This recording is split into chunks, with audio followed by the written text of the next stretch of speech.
Φίλες και φίλοι, γεια σας. Καλώς ήρθατε και σήμερα στη συντροφιά μας. Οι ειδικοί μιλούν για μια σιωπηλή επιδημία. Ο αριθμός των πασχόντων από την υπατήτηδα Β, τη χρόνια υπατήτηδα Β και την υπατήτηδα C στην χώρα μας ανέρχεται σε μερικές εκατοντάδες χιλιάδες. Το πρόβλημα επιτείνεται και από την ύπαρξη πολλών μεταναστών στην Ελλάδα, υπολογίζονται σε περισσότερους από 1 εκατομμύριο. Είναι ένας πληθυσμός τον οποίο παρουσιάζει αυξημένη συχνότητα εμφάνισης και η μία και η άλλη μορφή της υπατήτηδας που προαναφέραμε. Όπως καταλάβατε, φίλες και φίλοι, σήμερα το θέμα μας είναι στο πρώτο μέρος της εκπομπής μας η υπατήτηδα Α και η υπατήτηδα Β και Σ.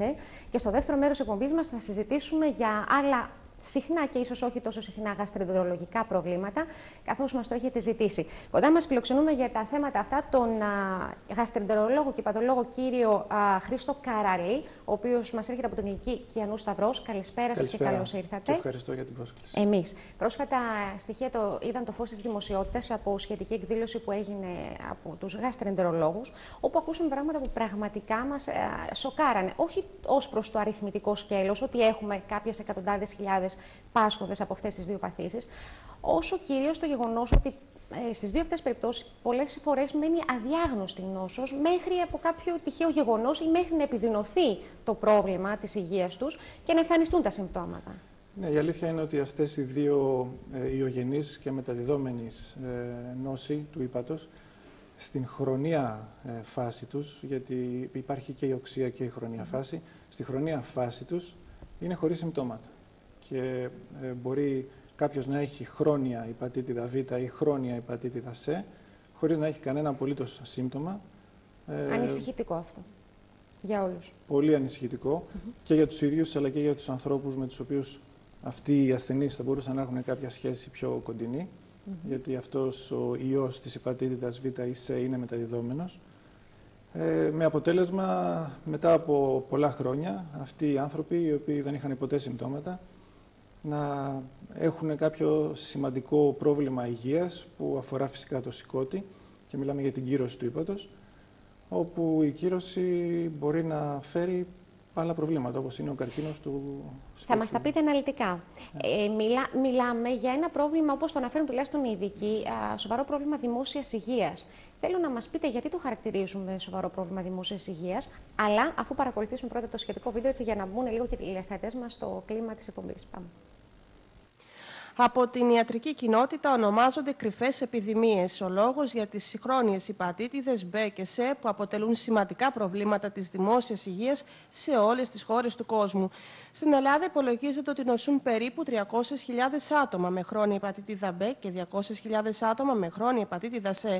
Μάλιστα, η είσοδος στη χώρα μας περισσότερων από 1 εκατομμυρίων μεταναστών την τελευταία 20ετία από χώρες των Βαλκανίων και της Ανατολικής Ευρώπης, αλλά και από χώρες της Ασίας και Αφρικής, που αποτελούν ομάδες υψηλής συχνότητας για τις υπατήτηδες, έχει αυξήσει τους αριθμούς των ασθενών. Πάντως, η διάγνωση της χρόνιας υπατήτηδας γίνεται εύκολα με ειδικές εξετάσεις αίματος. Σε αυτές θα πρέπει να υποβληθούν όλα τα άτομα που έχουν αυξήσεις των υπατικών ενζύμων, όλοι οι συγγενείς πρώτου βαθμού ασθενών με οξεία ή χρόνια υπατήτηδα, αλλά και όλες οι έγκυες γυναίκες. Στις ευπαθείς ομάδες είναι και όλοι οι μετανάστες από χώρες υψηλής ενδυμικότητας για υπατήτηδα, πρώην και ενεργοί χρήστες ενδοφλέβιων ναρκωτικών, αλλά και όσοι έχουν υποβληθεί σε μετακύσεις αίματος ή παραγόγων του ή μεταμόσχευση οργάνου πριν από το 1992. Πάντως, σύμφωνα με τους επιστήμονες, με τις νεότερες εξελίξεις στη θεραπευτική αντιμετώπιση των ασθενών με χρόνιες υπατήτηδες Β και Σ που υπάρχουν σήμερα, προλαμβάνεται η ανάπτυξη κύρωσης και καρκίνου σε ένα σημαντικό ποσοστό των ασθενών, ενώ συχνά μπορεί να επιτευχθεί και εκρίζωση του ιού, κυρίως σε ασθενείς με χρόνια υπατήτηδα Σ. Καταρχήν, κύριε Καραλή, να ξεκαθαρίσουμε ότι ασφαλώς οι υπατήτηδες δεν είναι μόνο οι Β και Σ για τις οποίες μιλούμε σήμερα, είναι και κάποιες άλλες, οι οποίες ωστόσο δεν εμφανίζουν ιδιαίτερα υψηλή συχνότητα εμφάνιση στη χώρα μας, ίσως και γι' αυτό δεν αποτελούν. Είναι πιο σπάνιες. Είναι σπανιότερες. Και ορισμένες από αυτές και πιο καλοήθεις. Μάλιστα. Όχι όλες όμως. Αλλά σίγουρα το μεγαλύτερο πρόβλημα έγκυται σε αυτές τις δύο μορφές. Πείτε μας, γιατί λέτε ότι είναι πρόβλημα δημόσιας υγείας? Γιατί είναι ένα νόσημα μεταδιδόμενο και είναι ένα νόσημα το οποίο είναι κρυφό. Τα στατιστικά στοιχεία τα οποία μιλούν για 200.000 ανθρώπους με χρόνια υπατήτηδα Σ και 300.000 με χρόνια υπατήτηδα Β στην Ελλάδα μόνο, πιθανώς να είναι λάθος. Έχουν ξεπεραστεί. Και εγώ αυτό πιστεύω, γιατί καταρχήν είναι πολύ πρόσφατη η προσπάθεια από το Κελπνό, η οποία έχει αρχίσει για να γίνει μια καταγραφή αυτών των περιστατικών, όπου μέχρι πρότινης δεν υπήρχε κάποια τέτοια πρωτοβουλία. Όχι μόνο στην Ελλάδα, αλλά και στην Ευρώπη και παγκοσμίως. Οπότε υπάρχει μεγάλη πιθανότητα και πραγματική πιθανότητα ότι αυτή η αριθμή είναι πολύ πολύ μεγαλύτερη και εμείς απλά ξέρουμε την κορυφή του παγόβουνου. Βέβαια, η αριθμή είναι ένα θέμα, η καταγραφή, αν θέλετε, του γεγονότος. Ως προς το γεγονός, το πρόβλημα αυτό καθ' αυτό, να μπούμε λίγο ειδικά στην κάθε μία για να μπορέσουμε να γίνουμε και πιο πρακτικοί, πιο χρηστικοί στους τηλεθεατές που μας παρακολουθούν. Η υπατήτηδα Β. Τι συμβαίνει σε αυτή την περίπτωση, για ποιον ιό μιλάμε, τι κάνει αυτός ο ιός, τι βλάβες μπορεί να προκαλέσει μολύνοντας τον άνθρωπο. Για να ξεκινήσουμε. Είναι ένας ιός ο οποίος έχει τροπισμό για το ύπαρ, δηλαδή τα υπατικά κύτταρα είναι αυτά τα οποία προσλαμβάνουν και τα οποία μολύνονται κατά κύριο λόγο από τον ιό της υπατήτηδας Β, ο οποίος μπαίνει μέσα στο γονιδίωμα του υπατοκυτάρου και γίνεται ένα μαζί του. Δηλαδή, σαν παράσιτο, σαν ένα παρασίτη, δηλαδή σαν να γίνεται ένα με την γονιδιακή πληροφορία που υπάρχει μέσα στο κύτταρο του ύπατος.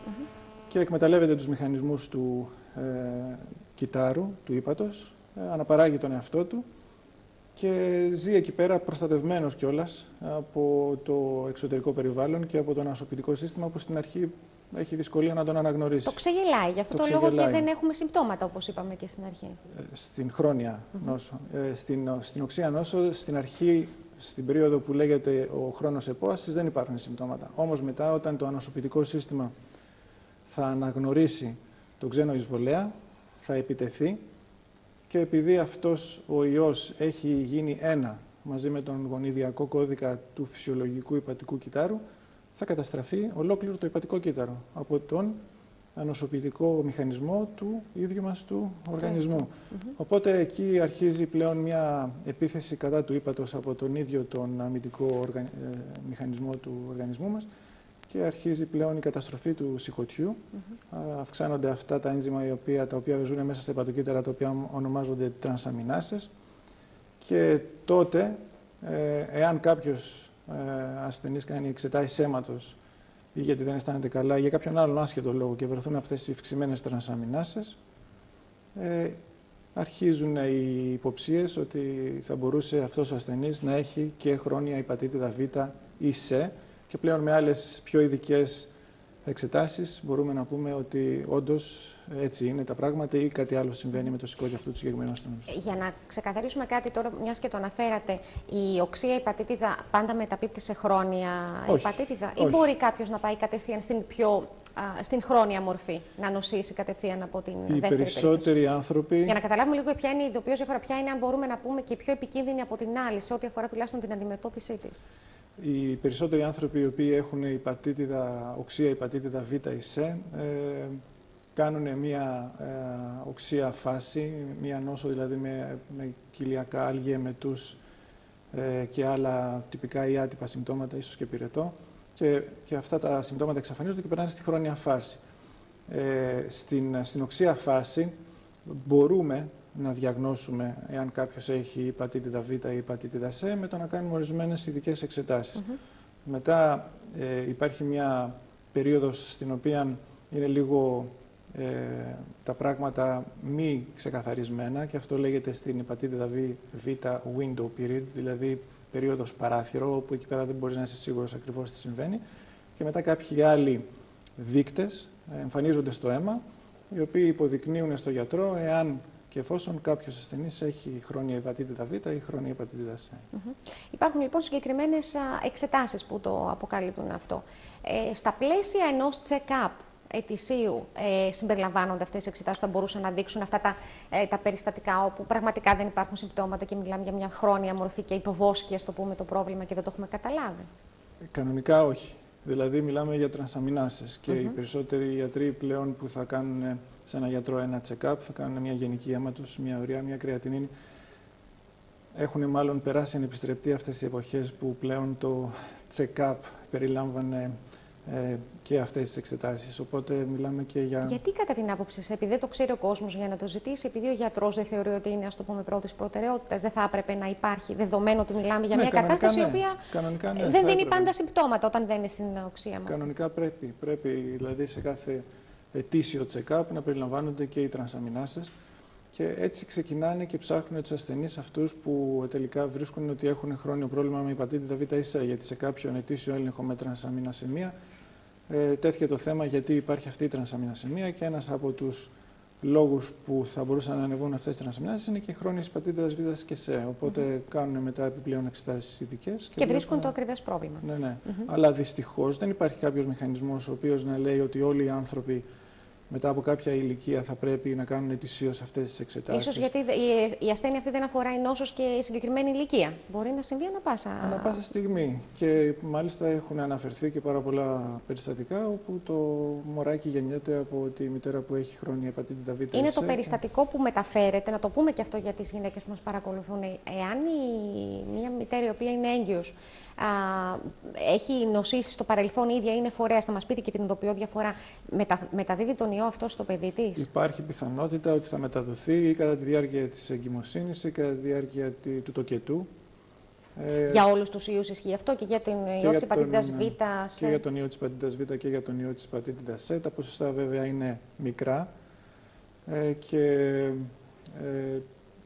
δυστυχώς δεν υπάρχει και κάτι που θα μπορούσε να γίνει για να προληφθεί αυτό το γεγονός, παρά το γεγονός ότι κάποια στιγμή υπήρχε η σκέψη στον ιατρικό κόσμο ότι αν γίνει καισαρική τομή στην γυναίκα η οποία νοσεί και φέρνει στον κόσμο το παιδί της, οι πιθανότητες θα είναι λιγότερες από το να γεννήσει φυσιολογικά.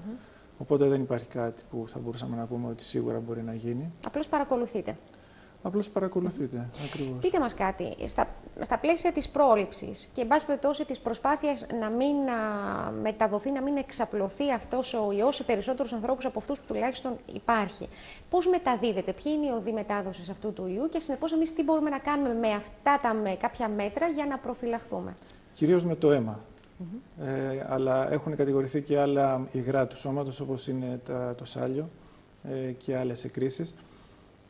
Αλλά κυρίως με το αίμα. Δηλαδή, πριν το 1992, όπως αναφέρθηκε στο βίντεο που δείξατε προηγουμένως, δεν γινόταν κάποιος έλεγχος στους ανθρώπους που ήταν πολύ μεταγγιζόμενοι και δεχόσανται αίμα το οποίο δεν είχε ελεγχθεί αν είναι από κάποιο φορέα υπατήτηδας Β ή υπατήτηδας Σ.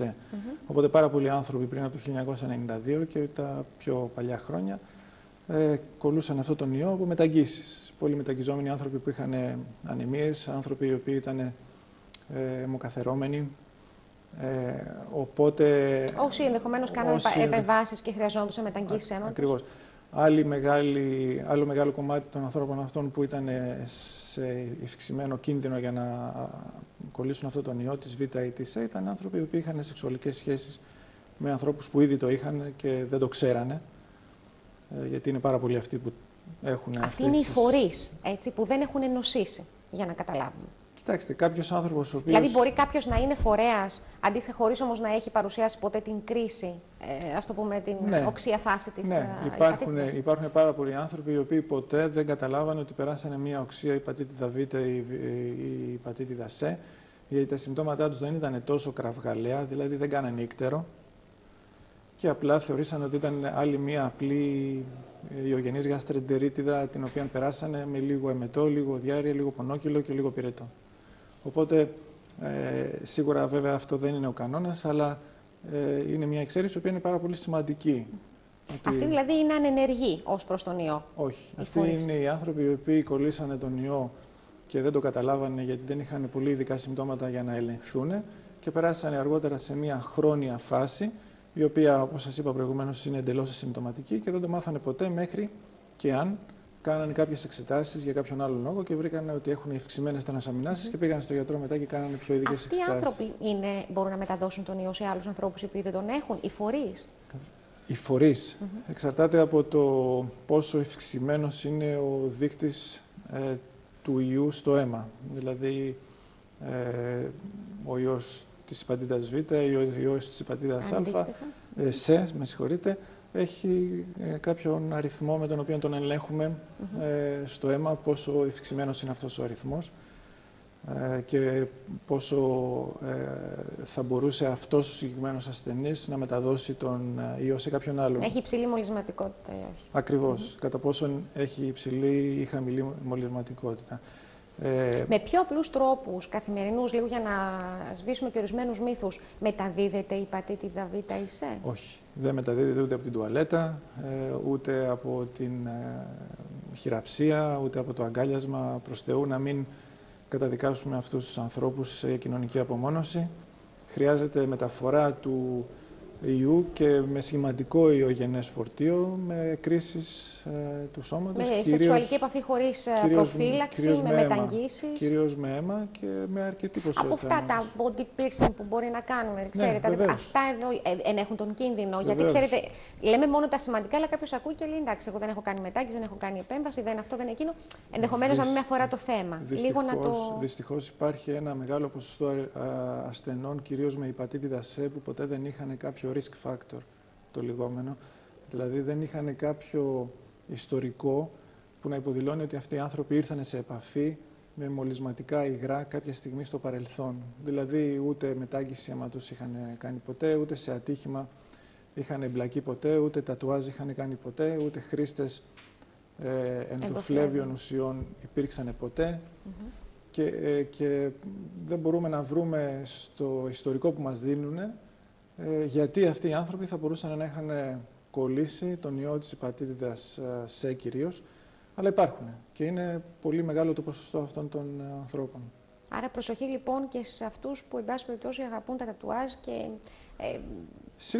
προχωρούν σε τέτοια. Θέλει πολύ μεγάλη προσοχή και θέλει πολύ σωστή... Ναι, και όχι μόνο στο τατουάζ, αλλά οποιαδήποτε άλλη πράξη γίνεται που θα μπορούσε να έχει σχέση με μετάδοση υγρών, ακόμα και τα δόντια που βουρτσίζει κάποιος άνθρωπος, αν χρησιμοποιήσει τη βούρτσα κάποιου... Άρα μεταδίδεται και με το σάλιο. Ναι, αυτό είπα προηγουμένως, ότι εκτός από το Νόμιζα αίμα... ότι είχαμε εξαιρέσει. Όχι, όχι. Εκτός από το αίμα έχουν καταγραφεί περιστατικά και με άλλες, με μετάδοση δηλαδή του ιού της υπατήτηδας Β ή της Σ με άλλα υγρά του σώματος. Μάλιστα. Πείτε μου κάτι τώρα, πώς αντιμετωπίζετε και η οξεία και η χρόνια μορφή της? Δηλαδή, ποια είναι η στόχευση της ιατρικής στο κομμάτι αυτό? Μιλάμε για πληρίαση κάποια στιγμή. Υπάρχουν αυτά τα μέσα σήμερα? Όσον αφορά την υπατήτηδα Β, κάποια στιγμή θα πρέπει να εξαλειφθεί εντελώς από το προσκήνιο, γιατί υπάρχει εμβόλιο και πλέον το εμβόλιο γίνεται και σε μικρή ηλικία, δηλαδή με το που γεννιέται το μωρό, αν όχι αμέσως, σε δεύτερο χρόνο γίνεται πλέον σε όλα τα ανεπτυγμένα κράτη υποχρεωτικά το εμβόλιο της υπατήτηδας Β. Οπότε κάποια στιγμή όλοι οι άνθρωποι της καινούργιας γενιάς θα ανοσοποιηθούν και πλέον δεν θα νοσούν. Αυτό σημαίνει ότι... Πείτε μας, από πότε άρχισε να εφαρμόζεται αυτή ο υποχρεωτικός εμβολιασμός για την υπατήτηδα Β? Γιατί αυτό πρέπει λιγάκι να το προσέξουν από οι φίλοι τηλεθεατές που μας παρακολουθούν. Υπάρχουν κάποιες γενιές πίσω, οι οποίες δεν το έχουν προλάβει αυτό, και υπάρχουν κάποιες γενιές οι οποίες δεν το προλάβανε γιατί είχαν περάσει την παιδική ηλικία. Αυτοί οι άνθρωποι μπορούν, εάν ελεγχθούν και δεν το έχουν, να το κάνουν ακόμα και στην ενήλικο ζωή τώρα που μιλάμε? Ναι, βεβαίως. Λίγο να μπορέσουμε να τους εξηγήσουμε. Το μόνο που χρειάζεται είναι να γίνουν κάποιες εξετάσεις ώστε να τεκμηριωθεί ότι αυτοί οι άνθρωποι δεν έχουν νοσήσει φυσικά από μόνοι τους και δεν έχουν τα αντισώματα κατά του ιού της υπατήτηδας Β, ώστε να χρειάζεται να εμβολιαστούν. Γιατί αν κάποιος έχει την ανοσία την οποία απέκτησε φυσιολογικά σε εισαγωγικά βέβαια, δηλαδή με το να νοσήσει και έχει ξεφορτωθεί τον ιό της υπατήτηδας Β και του έχει μείνει στο ανασωπητικό του σύστημα η πληροφορία ότι πλέον είναι προστατευμένος, γιατί έχει τα αντισώματα. Εάν λοιπόν αυτά τα αντισώματα δεν τα έχει αποκτήσει με τη φυσική οδό, τότε θα πρέπει να εμβολιαστεί. Δεν έχει σημασία η ηλικία, επειδή είπατε ότι το κάνουμε τώρα πλέον στα παιδιά από το δεύτερο χρόνο ζωής. Η ηλικία δεν είναι πλέον κριτήριο, όχι. Μάλιστα. Άρα το εμβόλιο στην ουσία προσφέρει για τις επόμενες γενιές τουλάχιστον και για αυτούς που μπορούν να το εκμεταλλευτούν την απόλυτη προστασία. Για την υπατήτηδα Β μιλούμε, έτσι. Ναι, με το σκεπτικό ότι μετά από αρκετά χρόνια, ίσως 10, θα πρέπει να επαναληφθεί ένα booster dose, όπως λέγεται, γιατί τα αντισώματα μπορεί να πέσουν αρκετά στο αίμα, ώστε να μην είναι προστατευμένος πλέον, παρά το γεγονός ότι έχει κάνει στο παρελθόν το εμβόλιο. επειδή το εμβόλιο είναι πολύ ενδιαφέρον θέμα, θέλω να σας ρωτήσω κάτι άλλο. Για κάποιον που έχει ξεκινήσει την διαδικασία αυτή κάποιο διάστημα πριν, αλλά δεν έχει ολοκληρώσει τον κύκλο, γιατί ο εμβολιασμός αυτός δεν γίνεται άπαξ, αφορά 3 δόσεις. Θεωρείται νοσοποιημένος ή όχι και πρέπει να επαναλάβει τις δόσεις από την αρχή? Αν κατάλαβα καλά, μου μιλάτε για τον εμβολιασμό. Εάν κάποιος έχει κάνει μόνο το ένα εμβόλιο, αν είναι προστατευμένος. Δεν έχει ακολουθήσει σωστά τις δόσεις, δεν τις έχει ολοκληρώσει και είναι στην ενήλικο ζωή τώρα. Συνεπώς δεν είναι παιδί για να του γίνει υποχρεωτικά από το σύνολο του προγράμματος των εμβολιασμών. Αυτός τι κάνει, ξεκινάει από την αρχή, κάνει την δόση μόνο την οποία δεν έκανε? Όχι. Κάνει τη δόση την οποία. Θεωρείται προστατευμένος με αυτές τις δύο, καλύπτεται? Μπορεί να κάνει επίπεδα αντισωμάτων και να δει που βρίσκεται και συνήθως μία έξτρα δόση είναι αρκετή ώστε να κάνει boost το αμυντικό σύστημα του οργανισμού του και να παράγει αυτά τα αντισώματα που του χρειάζονται για να είναι προστατευμένος. Μάλιστα. Πολύ σημαντικό, γιατί η προστασία πάνω απ' όλα και η πρόληψη βέβαια είναι το μείζον στην ιατρική. Και η αντιμετώπιση. Στην αντιμετώπιση υπάρχουν αποτελεσματικά όπλα σήμερα για να κλείσουμε και το θέμα της υπατήτηδας? Όσον αφορά τη Β, είπαμε η αντιμετώπιση είναι ο εμβολιασμός πρώτον, και δεύτερον, όσον αφορά τη Β και τη Σ, η καλύτερη αντιμετώπιση είναι η πρόληψη, και η πρόληψη γίνεται με το να προσέχει ο καθένας ή να γνωρίζει τέλος πάντων εάν είναι φορέας και να προσέχει στην κοινωνική του ζωή να μην μεταδώσει τον ιό αυτόν εάν τον έχει σε κάποιον άλλον. Οπότε η πληροφόρηση από τα μέσα μαζικής ενημέρωσης και από τους γιατρούς μαζί με το εμβόλιο για την υπατήτηδα Β, γιατί είναι η μόνη από τις δύο ιογενείς λοιμώξεις που έχουν τη δυνατότητα να υπάρχει αυτό το εμβόλιο. Αυτά τα δύο λοιπόν είναι το μεγαλύτερο μέρος της θεραπείας εισαγωγικά. Τώρα, εάν κάποιος νοσήσει ή εάν κάποιος ήδη έχει χρόνια υπατήτηδα Β, υπάρχουν φάρμακα τα οποία μπορούμε να δώσουμε και τα οποία όσο περνάνε τα χρόνια γίνονται όλο και πιο ισχυρά και κάθε χρόνο παρουσιάζονται και καινούρια, και κάποια στιγμή στο άμεσο μέλλον θα υπάρξει κάποια στιγμή που ο ιός της υπατήτηδας Β ή της υπατήτηδας σε χρόνια φάση δεν θα είναι ικανός πλέον να κάνει ζημιά στο σηκώτη ενός ασθενούς, γιατί θα μπορέσουμε να τον έχουμε σε καταστολή, αν όχι να τον εξολοθρέψουμε και να τον εξαφανίσουμε, ώστε να μην έχει ως αποτέλεσμα ο ασθενής να πάθει κύρωση και καρκίνο του ύπατος. Να κινδυνεύσει από τις πολύ σοβαρές επιπλοκές. Στην αρχή υπήρχαν φάρμακα όπως η Ιντερφερόνη, που υπάρχει ακόμα, γιατί έχει ακόμα πολύ μεγάλη αξία στην θεραπεία της υπατήτηδας Β και της υπατήτηδας Σ, κυρίως στη χρόνια φάση, αλλά έχει αποδειχθεί και στην οξεία φάση σε ορισμένους ασθενείς. Μετά ήρθαν άλλα φάρμακα τα οποία ονομάζονται αναστολής νουκλεοτιδίων, και τώρα βγαίνει κάποιο καινούριο φάρμακα που λέγεται αναστολέας πρωτεάσης, το οποίο ειδικά για την υπατήτηδα Σ, το οποίο στα πρώτα στάδια των κλινικών μελετών έχει δείξει ότι είναι ικανό ακόμα και να εξαλείψει τον ιό της υπατήτηδας Σ. Οπότε μιλάμε πολύ σημαντικό για κάποιες πάρα πολύ σημαντικές εξελίξεις στον χώρο της υπατολογίας, οι οποίες θα φέρουν κάποια στιγμή το αποτέλεσμα αυτό που σας είπα προηγουμένως, δηλαδή κανένας στο μέλλον να εξαλειφθεί το πρόβλημα. Αν όχι να εξαλειφθεί, να γίνει μια χρόνια νόσος η οποία δεν θα έχει είναι απειλητική για τη ζωή. Κλινικό αντίκτυπο, όπως σας είπα προηγουμένως, να κάνει κάποιος κύρωση και υπατοκυταρικό καρκίνωμα. Μάλιστα. Πριν κλείσουμε το κομμάτι της υπατήτηδας που συζητήσαμε στο πρώτο μέρος, θέλω να διευκρινίσω το εξής. Θεωρείται η υπατήτηδα σε πιο σοβαρή, πιο επικίνδυνη, για να καταλάβουμε λίγο την ειδοποιώ διαφορά? Διότι κανείς αντιλαμβάνεται ότι άλλος ο ιός προκαλεί τη μία, άλλος την άλλη. Πάνω κάτω οι τρόποι μετάδοσης είναι κοινοί, τους αναφέρατε. Είναι όμως ο ιός της υπατήτηδας σε πιο επικίνδυνος και πιο σοβαρός για εμάς? Απλά μέχρι πρότινης ήταν λιγότερα τα φάρμακα τα οποία μπορούσαμε να χρησιμοποιήσουμε για τον ιό της υπατήτηδας Σ, και αυτός είναι ένας από τους λόγους γιατί θεωρείται η υπατήτηδα Σ πιο επικίνδυνη από την υπατήτηδα Β. Και οι περισσότεροι άνθρωποι με την υπατήτηδα Σ σε οξεία... Και το γεγονός, σας συμπληρώνω, ότι δεν υπάρχει και το εμβόλιο, όπως υπάρχει αντίστοιχα. Δεν υπάρχει και το εμβόλιο. Και υπάρχει συγκεκριμένος λόγος γιατί δεν υπάρχει το εμβόλιο, γιατί όταν γίνεται ο πολλαπλασιασμός του ιού, τα αντίγραφα που δημιουργούνται δεν είναι ακριβώς πανομοιότυπα με τον original ιό. Δεν υπάρχει αυτή ιδιαιτερότητα στο ένζυμο που είναι υπεύθυνο για να κάνει τον πολλαπλασιασμό του γονιδιώματος του ιού της υπατήτηδας C. Και γι' αυτό δεν υπάρχει και εμβόλιο και γι' αυτό είναι πάρα πολύ δύσκολο να σκεφτούμε ότι θα υπάρξει και εμβόλιο. Και αυτός είναι ένας λόγος, συν το γεγονός ότι δεν υπήρχαν αυτά τα φάρμακα για αναστολή της πρωτεάσης που πρόκειται να βγουν στην αγορά μέσα στο 2012. Και αυτοί είναι οι λόγοι, τέλος πάντων, οι οποίοι καθιστούσαν. Και ένας τρίτος λόγος, με συγχωρείτε, είναι το γεγονός ότι οι περισσότεροι ασθενείς με την οξεία φάση του ιού της υπατήτηδας C περνούσαν και περνάνε στη χρόνια φάση. Ενώ αυτό δεν συμβαίνει με τον ιό της υπατήτηδας Β. Είναι ακριβώς αντίστροφα τα πράγματα. Δηλαδή, το 90% των ανθρώπων που νοσούν με οξεία υπατήτηδα Β θα τον ξεφορτωθούν τον ιό και μόνο το 10% θα περάσει να χρονίσει. Και ακριβώς το αντίθετο συμβαίνει με τον ιό της υπατήτηδας C. Το 90% των ανθρώπων που θα νοσήσουν με οξεία υπατήτηδα C θα περάσουν στην χρόνια φάση και μόνο το 10% των ανθρώπων αυτών θα καθαρίσουν τον ιό από το αίμα τους μόνο με τη βοήθεια του ανοσοποιητικού του συστήματος και θα θεωρούνται πλέον θεραπευμένοι από αυτό το επεισόδιο της υπατήτηδας C. Μάλιστα.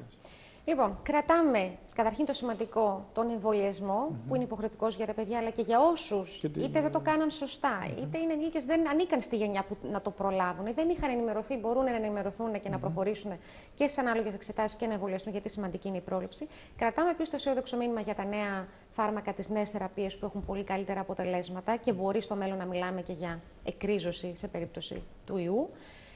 Και να περάσουμε λίγο σιγά σιγά στα πιο κοινά προβλήματα του γαστροεντερολογικού. Μιλούμε για την γαστροεσοφαγική παλινδρόμηση. Είναι δύσκολος όρος. Γαστροεσοφαγική παλινδρόμηση, λοιπόν, τις καούρες, όπως λέμε εμείς. Έτσι. Μάλιστα. Το σύνδρομο είναι, συγγνώμη, να συμβουλευθώ τα χαρτιά μου. Το Μπάρετ. Μπράβο, ισοφάγος Μπάρετ. Μπράβο, γιατί δεν είναι και τα ονόματα εύκολα.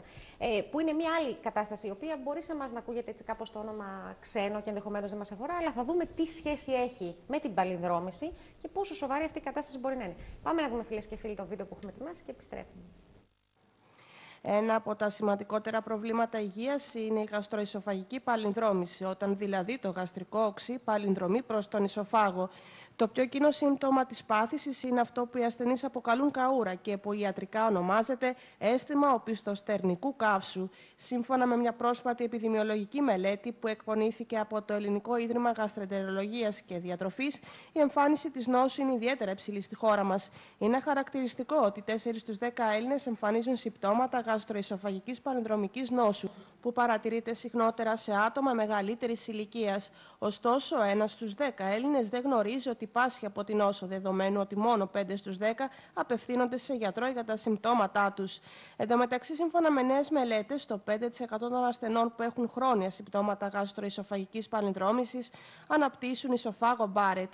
Πρόκειται για μια προκαρκινική κατάσταση, κατά την οποία το τείχομα του κατώτερου ισοφάγου, στην προσπάθειά του να αντισταθεί στο γαστρικό οξύ που παλινδρομεί, αντικαθίσταται από τείχομα που μοιάζει με αυτό του στομάχου. Ωστόσο, η επιστήμη έχει κάνει σημαντικά βήματα προόδου τα τελευταία χρόνια, με αποτέλεσμα οι ειδικοί να έχουν στα χέρια τους ένα σημαντικό εργαλείο για τη διάγνωση και θεραπεία τόσο της γαστροεσοφαγικής παλινδρόμησης όσο και του ισοφάγου Μπάρετ. Ο λόγος για τις σύγχρονες ενδοσκοπικές μεθόδους που προσφέρουν στους ασθενείς μια πολύ πιο φιλική, μη χειρουργική επιλογή για την αποκατάσταση των νόσων. Μάλιστα. Πήραμε μία εικόνα. Είναι πολύ συχνό. Η γαστροεσοφαγική παλινδρόμηση, καούρες, θα το λέγω γιατί με διευκολύνει, είναι πάρα πολύ συχνό νομίζω στην Ελλάδα αλλά και διεθνώς. Είναι πολύ κοινό το πρόβλημα. Τώρα, αυτό που αντιλαμβάνεται κανείς παρακολουθώντας το βίντεο είναι ότι μπορεί να είναι κοινό και μπορεί κάποιοι να μην το παίρνουν στα σοβαρά, να το θεωρούν απλώς μια ενόχληση. Ωστόσο, δεν είναι έτσι απλά τα πράγματα. Μιλάμε για μια πάθηση. Είναι πάθηση και είναι και αυτό κρυφή πάθηση. Αυτό που ανέφερε το βίντεο προηγουμένως ήταν οι άνθρωποι οι οποίοι έχουν συμπτώματα. Δυστυχώς και σε αυτή την περίπτωση υπάρχουν πάρα πολλοί άνθρωποι οι οποίοι δεν έχουν συμπτώματα και παρόλα αυτά έχουν παλινδρόμηση. Και οι περισσότεροι άνθρωποι οι οποίοι τελικά θα πάθουν ισοφάγο Μπάρετ, η οποία είναι μια προκαρκινική κατάσταση που μπορεί να οδηγήσει σε καρκίνο του ισοφάγου, δεν είχαν ποτέ τους συμπτώματα γαστροεσοφαγικής παλινδρόμησης. Οπότε είναι και αυτό ένα κρυφό νόσημα και δυστυχώς δεν υπάρχει πάρα πολύ καλή ενημέρωση ούτε αντιμετώπιση για αυτό, γιατί τουλάχιστον στο δυτικό κόσμο δεν υπάρχει αυτό που λέγεται screening ενδόσκοπη, δηλαδή να κάνει κάποιος ενδοσκόπηση για να δει εάν και εφόσον έχει παλινδρόμηση, που το βλέπεις από το αν έχει ισοφαγίτιδα ή όχι. Όλα αυτά βέβαια μιλάμε στην περίπτωση που δεν έχει σύμπτωμα ο άλλος. Ακριβώς. Οπότε οι περισσότεροι άνθρωποι που δεν έχουν συμπτώματα δεν το ξέρουν ποτέ τους και είναι αυτοί οι άνθρωποι οι οποίοι κινδυνεύουν άμεσα να πάθουν ισοφάγο Μπάρετ. Οι άλλοι, οι οποίοι έχουν συμπτώματα, κατά κόρον πάνε στον παθολόγο, παίρνουν κάποιο φάρμακο για τις καούρες και τις ξυνήλες, το οποίο έχει θεαματικά αποτελέσματα και δεν φτάνουν ποτέ στον γαστρεντερολόγο για να κάνουν γαστροσκόπηση για να δουν αν και εφόσον έχει εγκατασταθεί ο ισοφάγος Μπάρετ, ο οποίος μπορεί να εγκατασταθεί μετά από 5 χρόνια γαστροεσοφαγικής παλινδρόμησης. Αλήθεια, τόσο σύντομα? Ναι, οπότε υπάρχουν ορισμένοι οι οποίοι με τα φάρμακα μπορεί να καλυφθούν. Είναι σαν να βάζουμε το πρόβλημα κάτω από το χαλάκι. Και δηλαδή. να κρύβουν το πρόβλημα κάτω από το χαλάκι και ποτέ να μην μαθαίνουν την αλήθεια. Και αυτό, παρά το γεγονός ότι δεν θα εξελιχθεί όσο γρήγορα θα εξελιχθόταν εάν δεν έπαιρνε κάποιο φάρμακα, μπορεί να συνεχίσει να εξελιχθεί. Γιατί τα φάρμακα δεν κάνουν κάτι για την παλινδρόμηση. Αλλάζουν το pH του στομάχου και απλά δεν είναι πάρα πολύ όξινο το περιβάλλον των υγρών που επιστρέφει με την παλινδρόμηση από το στομάχι στον ισοφάγο. Γιατί όμως συμβαίνει αυτό το πράγμα? Είναι ατομικό το πρόβλημα σε όσους συμβαίνει? Παίζει ρόλο αυτό που τρώνε, η διατροφή, παίζει ρόλο ο τρόπος που τρώνε, δηλαδή τρώνε γρήγορα, αργά, ξέρω εγώ, βράδυ? Γιατί υπάρχουν και αυτές οι θεωρίες γύρω από το πρόβλημα της παλινδρόμησης. Λέμε, έχω καούρα, έφαγα βράδυ, έφαγα κάτι ξινό ή οτιδήποτε. Αυτά που αναφέρατε όλα είναι ανατομικό το θέμα. Καταρχήν είναι ανατομικό το θέμα και έχει να κάνει σχέση με την διαφραγματοκύλη κατά ένα μεγάλο ποσοστό ασθενών, αλλά δεν είναι απαραίτητο ότι θα πρέπει να υπάρχει διαφραγματοκύλη για να έχει κανείς παλινδρόμηση. Η διαφραγματοκύλη τι είναι, για να το εξηγούμε και αυτό? Τι είναι διαφραγματοκύλη? Στο σημείο που ενώνει το ισοφάγος με το στομάχι υπάρχει μία βαλβίδα, ένας σφιχτήρας. Φανταστείτε το σαν μία βαλβίδα η οποία επιτρέπει τα πράγματα να πηγαίνουν από τον ισοφάγο προς το στομάχι, αλλά να απαγορεύουν στα πράγματα να επανέλθουν από το στομάχι στον ισοφάγο, να κάνουν δηλαδή παλινδρόμηση. Αυτή η βαλβίδα σε ορισμένους ανθρώπους δεν λειτουργεί καλά και εμείς επιστημονικά αυτό το ονομάζουμε διαφραγματοκύλη. Μάλιστα. Ή δυσλειτουργία του κατώτερου ισοφαγικού σφιχτήρα. Αυτοί οι άνθρωποι λοιπόν είναι ικανοί να κάνουν παλινδρόμηση, δηλαδή να επιστρέφουν τα υδροχλωρικά ή τα χολικά υγρά από το στομάχι στον ισοφάγο και επειδή αυτά τα υγρά έχουν όξινο ή αλκαλικό pH, αυτό το pH καίει τον ισοφάγο, προκαλεί ισοφαγίτιδα και η ισοφαγίτιδα μετά από 5 χρόνια μπορεί να εξελιχθεί σε ισοφάγο Μπάρετ και ο ισοφάγος Μπάρετ μπορεί μετά από αρκετά χρόνια να εξελιχθεί σε καρκίνο του ισοφάγου. Νούμερο 1 λοιπόν, η γαστροεσοφαγική παλινδρόμηση μπορεί να προκαλέσει είτε υπάρχει είτε με την διαφραγματοκύλη είτε χωρίς την παρουσία της, το πρόβλημα της χαλάρωσης της βαλβίδας. Νούμερο 2, αυτό το υγρό που ανεβαίνει, κάνω επανάληψη γιατί η επανάληψη είναι μήτρη πάσης μαθήσεως. Ανεβαίνει, μπορεί να προκαλέσει και ισοφαγίτιδα μετά από χρόνια ισοφάγο Μπάρετ, που είναι ένα στάδιο που έχει ενοχοποιηθεί για εμφάνιση καρκίνου στο μέλλον. Μάλιστα. Δηλαδή δεν είναι απλά τα πράγματα. Με ποσοστό αρκετά υψηλό, δηλαδή 0,5%, 0,7% κάθε χρόνος που περνάει από τη ζωή ενός ανθρώπου, ο οποίος έχει ισοφάγο Μπάρετ. Και αυτό προστίθεται, δηλαδή κάθε χρόνο που περνάει, αν έχει ισοφάγο Μπάρετ, το ποσοστό της πιθανότητας να κάνει κάποιος που έχει ισοφάγο Μπάρετ καρκίνο αυξάνεται. Πείτε μας κάτι, το καταλάβει κανείς όμως. Εντάξει, μπορεί να έχει αυτά τα συμπτώματα της καούρας που είναι και το πρώτο, ας το πούμε, που θα πρέπει να παρατηρήσει κανείς. Και έχει περάσει χρόνια και δεν έχει ασχοληθεί πέραν αυτών των της απλής φαρμακευτικής αγωγής για τα συμπτώματα. Συμπτωματικά να έχει δουλέψει ο άνθρωπος. Και έχει δημιουργηθεί ήδη βλάβη στον ισοφάγο Μπάρετ. Θα το καταλάβει αυτό με κάποιο τρόπο, με κάποια συμπτώματα, ή μόνο αν πάει στο γιατρό επί τούτου για να το ψάξει? Ο ισοφάγος Μπάρετ είναι ασυμπτωματικός. Και αυτός.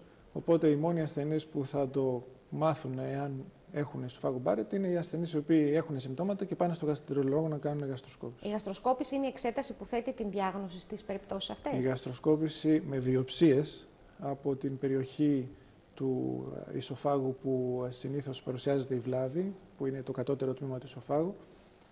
Οι βιοψίες είναι αυτές που βγάζουν τη βλάβη τελικά, γιατί θα πρέπει ο παθολόγος κάτω από το μικροσκόπιο να δει κάποια συγκεκριμένα κύτταρα, τα οποία ονομάζονται καλικοειδή κύτταρα και είναι εντερική μεταπλασία, που τελικά σημαίνει ότι ο ισοφάγος αλλάζει και γίνεται σαν το έντερο. Δηλαδή, αυτό είναι ένας αμυντικός μηχανισμός.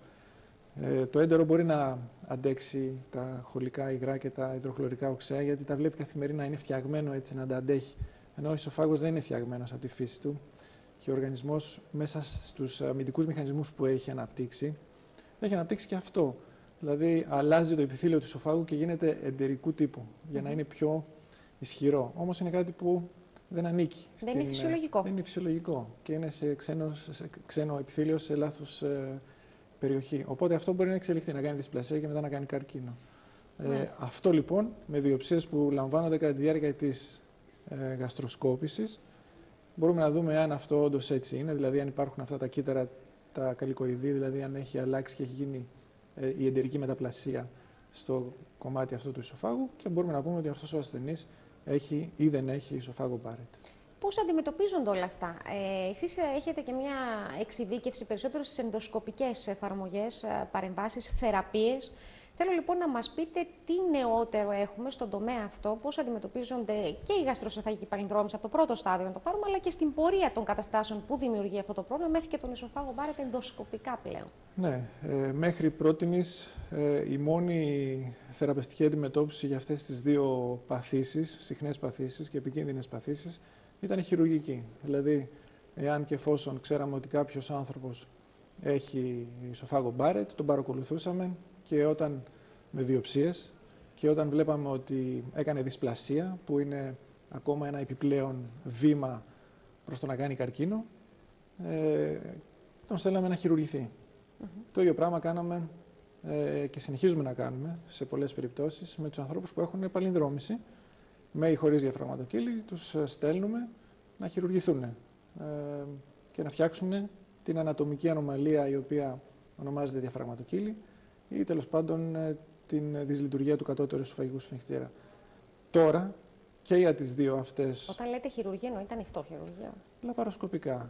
Σε καλά χέρια, αυτό το χειρουργείο που γίνεται ακόμα και σήμερα και που θα πρέπει να γίνεται, γιατί δεν μπορούμε να τους αντιμετωπίσουμε όλους τους ανθρώπους ενδοσκοπικά, σε καλά χέρια γίνεται λαπαροσκοπικά. Τώρα όμως και οι δύο αυτές παθήσεις, και ο ισοφάγος Barrett και η παλινδρόμηση, διορθώνονται πλέον ενδοσκοπικά. Όσον αφορά τον ισοφάγο Barrett. Έχουμε και κάποια πλάνα, θα παρακαλούσα αν μπορούμε να τα δείξουμε έτσι, όταν μιλάμε έτσι για να σχηματοποιείτε λίγο και η εικόνα της ενδοσκοπικής εφαρμογής. Όπου τι κάνουμε με αυτόν τον τρόπο? Στο βίντεο που παρακολουθείτε τώρα βλέπετε την ενδοσκοπική θεραπεία της παλινδρόμησης, όπου κατά τη διάρκεια μιας ενδοσκόπησης εισάγεται στο ισοφάγο και κατ' επέκταση μέσα στο στομάχι αυτή η συσκευή που βλέπετε, η οποία σαν ένα συρραπτικό μηχάνημα, σκεφτείτε το, μπορεί να ελαττώσει τη διαφραγματοκύλη αν υπάρχει και είναι μικρότερη των 2 εκατοστών και να φτιάξει σαν πιετούλες, να το πούμε έτσι, πτυχές στο κατώτερο ισοφαγικό σφινκτήρα και να τον μαζέψει και να τον κάνει πιο λειτουργικό. Αυτό λέγεται ενδοσκοπική θωλοπλαστική και λέγεται θωλοπλαστική γιατί χρησιμοποιούμε και το θώλο του στομάχου, τον οποίο τον περιστρέφουμε γύρω-γύρω από το κατώτερο τμήμα του ισοφάγου και είναι τελικά το ίδιο ακριβώς που κάνουν οι χειρουργοί λαπαροσκοπικά ή χειρουργικά. Παίρνουν το θώλο του στομάχου και τον γυρίζουν γύρω-γύρω από τον κατώτερο ισοφάγο με αποτέλεσμα να φτιάχνουν κάτι σαν κόμπο. Και αυτός ο κόμπος πλέον να λειτουργεί σαν μια καινούργια βαλβίδα. Μάλιστα. Απλά εμείς αυτό το κάνουμε ενδοσκοπικά μέσα από το στομάχι. Οι χειρουργοί το κάνουν χειρουργικά έξω. Απ' έξω, εξωτερικά. Ναι, εξωτερικά. Είναι ανώδυνη σαν μέθοδος? Αυτή είναι μέθοδος η οποία είναι ενδοσκοπική μεν, αλλά χειρουργική δε. Γίνεται με τον ασθενή διασωληνωμένο στο χειρουργείο, δεν καταλαβαίνει τίποτα. Την άλλη μέρα ξυπνάει και είναι ικανός να φύγει από το νοσοκομείο και σε 2-3 μέρες μπορεί να πάει και στη δουλειά του. Του δίνουμε κάποιες οδηγίες διαιτολογικές και φαρμακολογικές και μετά από 2 μήνες κόβουμε και τα φάρμακα τελείως και οι περισσότεροι ασθενείς δεν χρειάζεται να ξαναπάρουν ποτέ φάρμακα για την παλινδρόμηση ξανά στην ζωή. Λύνει το πρόβλημα δηλαδή οριστικά με αυτόν τον τρόπο. Το ίδιο ή κάτι ανάλογο συμβαίνει όταν θέλουμε να αντιμετωπίσουμε και την πάθηση στο επόμενο στάδιο, στο πιο σοβαρό που αναφέρεται στον ισοφάγο Barrett? Το ίδιο ακριβώς είναι το ενδοσκοπικό, η ενδοσκοπική θεραπεία? Είναι ενδοσκοπική πάλι η θεραπεία, αλλά φυσικά χρησιμοποιούμε κάποιο άλλο μηχάνημα. Πάλι κατά τη διάρκεια μιας ενδοσκόπησης καυτηριάζουμε το επιθύλιο Barrett, δηλαδή αυτή την εντερική μεταπλασία που σας είπα προηγουμένως, όπου μιλάμε για επιφανειακό νόσημα. Δηλαδή, αν θα θέλαμε να είμαστε πιο σαφείς, το τείχομα του ισοφάγου δεν είναι μια απλή μεμβράνη, αποτελείται από πολλές στρώσεις. Εμείς αυτό που θεραπεύουμε είναι το εσωτερικό επιφανειακό κομμάτι, αυτό που λέγεται βλενογόνος ή επιθύλιο, και το οποίο είναι αυτό που νοσεί, χωρίς να πειράξουμε καθόλου τους χιτώνες που υπάρχουν πιο βαθιά. Οπότε έχει αναπτυχθεί μια καινούρια τεχνική με μικροκύματα, που λέγεται Radio Frequency Ablation, αυτή η τεχνική, και με ελεγχόμενη ενέργεια η οποία διοχετεύεται στην περιοχή η οποία νοσεί, είμαστε ικανοί να καταστρέψουμε μόνο το επιφανειακό επιθύλιο, χωρίς να πειράξουμε καθόλου τον υποβλενογόνιο χιτώνα και φυσικά χωρίς να προκαλέσουμε και κάποια βλάβη στον ασθενή τον οποίον θεραπεύουμε. Καταστρέφουμε δηλαδή μόνο το παθολογικό επιθύλιο και τα υπόλοιπα μένουν ανέπαφα. Ο οργανισμός έχει την ικανότητα να θυμηθεί τα παλιά.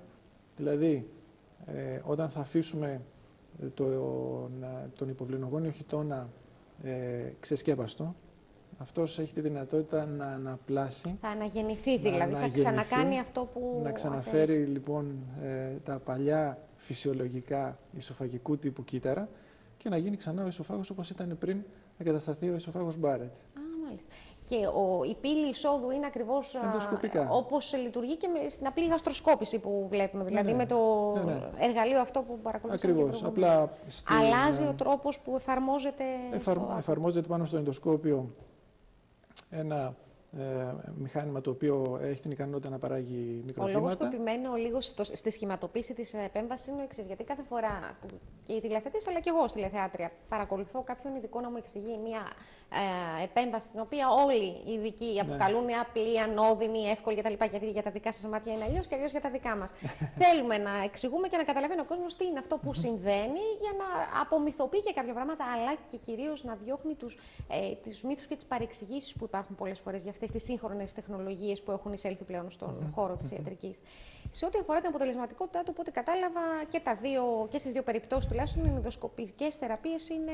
Και τα δύο έχουν περάσει από πολύ έντονο και ενδελεχή έλεγχο στην Αμερική και έχουν πάρει έγκριση από το Food and Drug Administration και έχουν πλέον αποδείξει την αποτελεσματικότητά τους και την ανθεκτικότητά τους στον χρόνο. Ο χρόνος βέβαια αυτός, όπως καταλαβαίνετε, όπως συμβαίνει σε κάθε καινούρια μέθοδο, δεν είναι ακόμα μεγάλος. Δηλαδή, όσον αφορά για την ενδοσκοπική θεραπεία του ισοφάγου Barrett, έχουμε κλείσει μια 5ετία και πρόσφατα δημοσιεύτηκε. Έχουμε κλείσει όταν λέτε της εφαρμογής της μεθόδου στην Ελλάδα, στο ευρωπαϊκό επίπεδο, παγκοσμίως. Παγκοσμίως έχουμε γύρω στις 50.000 περιστατικά αυτή τη στιγμή.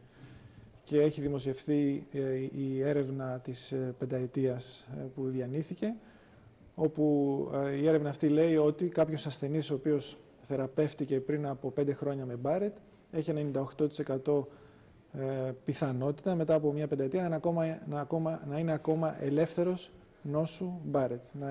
Άρα στα 5 χρόνια που αξιολογήθηκε ο τρόπος αυτός βρέθηκε ότι είναι 98,6% πιθανότητα ότι τα αποτελέσματα θα ισχύουν ακόμα μετά από 5 χρόνια.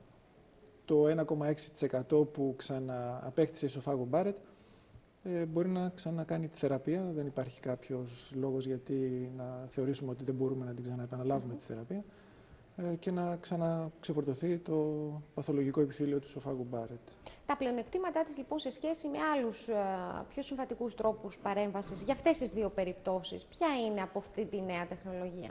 Γλιτώνεις στο χειρουργείο. Πρώτον. Δεύτερον, γλιτώνεις να παίρνεις φάρμακα υφόρου ζωής.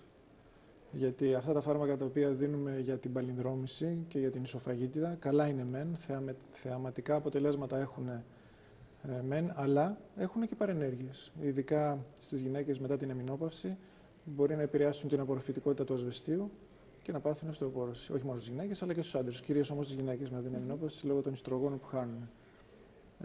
Άλλες παρενέργειες μπορεί να επηρεάσουν την απορροφητικότητα άλλων φαρμάκων, μπορεί να δημιουργήσουν υπερπολαπλασιασμό των βακτηριδίων μέσα στο στομάχι, στα έντερα, γιατί σταματάει ο αμυντικός μηχανισμός που λέγεται υδροχλωρικό οξύ και πλέον ευκαιριακοί οργανισμοί μπορεί να αναπτυχθούν περισσότερο.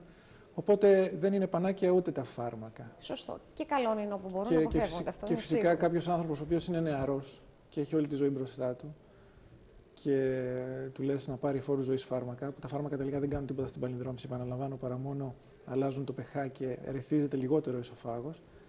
Ο ρυθμός παραμένει, αλλά δεν τον αντιλαμβανόμαστε. Αυτή είναι η ουσία. Δεν τον νιώθουμε εμείς για να ενοχλούμαστε. Αυτή είναι η ιστορία. Έτσι. Συνεπώς, το μέλλον είναι προς τα εκεί. Ενδοσκοπικές βέβαια παρεμβάσεις συμβαίνουν και σε άλλες περιπτώσεις, άλλες παθήσεις του γαστροεντερολογικού μας συστήματος, αλλά δυστυχώς ο χρόνος μας είναι περιορισμένος σήμερα, δεν μπορούμε να το πούμε. Εκεί είναι το μέλλον. Ναι. Στις λιγότερο επεμβατικές μεθόδους. Βέβαια, αυτό που λέγεται NOTES, Natural Orifice Transesophageal Surgery, όσον αφορά τουλάχιστον το γαστροεντερολογικό κομμάτι, αλλά εκεί είναι και η τάση γενικότερα στην επεμβατική ιατρική, άσχετα αν αυτή λέγεται επεμβατική γαστροεντερολογία ή χειρουργική. Μάλιστα. Να σας ευχαριστήσω πολύ που ήσασταν σήμερα κοντά μας για την κουβέντα και για τις απαντήσεις που μας δώσατε. Ευχαριστούμε και εσάς, φίλες και φίλοι, που μας παρακολουθήσατε. Εμείς θα ανανεώσουμε το ραντεβού μας για την ερχόμενη εβδομάδα την ίδια ώρα. Να είστε καλά, γεια σας.